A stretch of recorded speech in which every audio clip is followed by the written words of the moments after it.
విలువలతో కూడిన నాణ్యమైన విద్య అందించడమే రాష్ట్ర ప్రభుత్వ లక్ష్యమని ముఖ్యమంత్రి చంద్రబాబు స్పష్టం చేశారు. భవిష్యత్ అవసరాలకు అనుగుణంగా పాఠశాల విద్య సిలబస్లో మార్పు చేర్పులు చేయాలని అధికారులను ఆదేశించారు.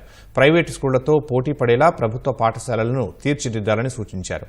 ఉత్తమ విద్యార్థులను ప్రోత్సహించేలా ప్రతిభా అవార్డులు ప్రారంభించాలని, జన్మభూమి కార్యక్రమం కింద స్కూళ్ల అభివృద్ధికి ముందుకు వచ్చే వారిని ప్రోత్సహించాలని సీఎం దిశానిర్దేశం చేశారు.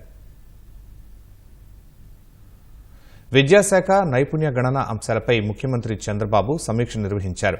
విద్యాశాఖలో సమూల మార్పులు జరగాలని, ఉత్తమ విలువలతో కూడిన నాణ్యమైన విద్యను అందించడమే లక్ష్యంగా పనిచేయాలని అధికారులకు ముఖ్యమంత్రి ఆదేశించారు. పాఠశాల విద్యపై ప్రభుత్వం 32,000 కోట్ల రూపాయలు ఖర్చు చేస్తోందని, దీనికి తగ్గ ఫలితాలు కనిపించాలని స్పష్టం చేశారు. మారుతున్న కాలానికి అనుగుణంగా భవిష్యత్ అవసరాలను దృష్టిలో పెట్టుకుని సిలబస్లో మార్పులు చేయాలని సీఎం సూచించారు. ఇందుకోసం విద్యారంగ నిపుణులు, మేధావులు, ఆయా రంగాల ప్రముఖులతో చర్చించి నిర్ణయాలు తీసుకోవాలన్నారు. వచ్చే 10 నుంచి 20 ఏళ్లకు ఎలాంటి పాఠ్యాంశాలు అవసరం అన్న అంశాన్ని గుర్తించి బోధిస్తే మంచి ఫలితాలు ఉంటాయని అన్నారు.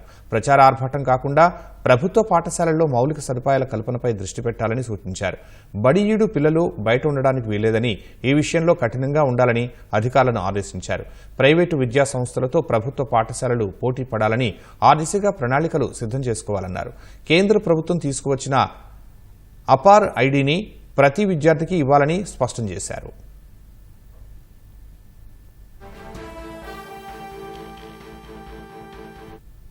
ప్రభుత్వ పాఠశాలల్లో ఉన్న క్రీడా మైదానాల్ని సద్వినియోగం చేసుకుని విద్యార్థుల్ని క్రీడల వైపు ప్రోత్సహించాలని సీఎం ఆదేశించారు.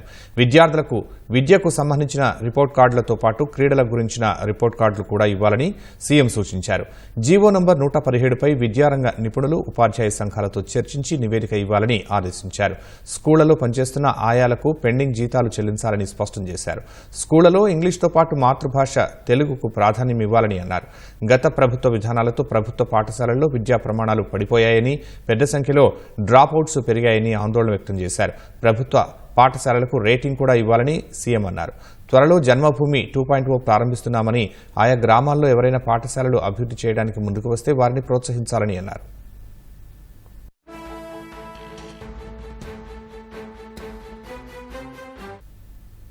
విద్యాశాఖలో నూతన విధానాలు, సంస్కరణలపై ఆ శాఖ మంత్రి లోకేష్ సీఎంకు వివరించారు.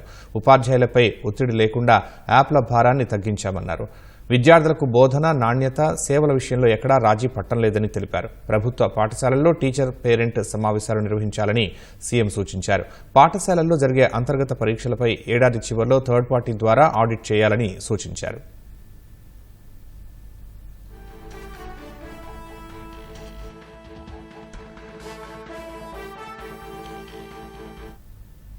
రాష్ట్ర ప్రభుత్వం ప్రతిష్టాత్మకంగా చేపట్టనున్న నైపుణ్య గణన కార్యక్రమంపై అధికారులు సీఎంకు ప్రజెంటేషన్ ఇచ్చారు.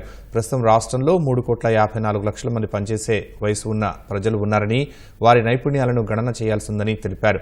దీనికోసం 48,000 మంది ఎన్యూమరేటర్లు అవసరమని, స్కిల్ సెన్సెస్ కోసం 8 నెలల సమయం పడుతుందని తెలిపారు.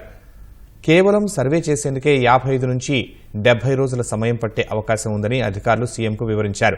ప్రాథమిక నైపుణ్యం, వ్యక్తిగతంగా సాధించిన నైపుణ్యాలతో పాటు ఏ అంశాల్లో నిపుణత ఉందన్న అంశాలను కూడా గుర్తించాలని సీఎం సూచించారు. పారిశ్రామిక రంగ ప్రతినిధులతో కూడా సంప్రదించి నైపుణ్య గణన కార్యక్రమాన్ని చేపట్టాలని సీఎం సూచించారు.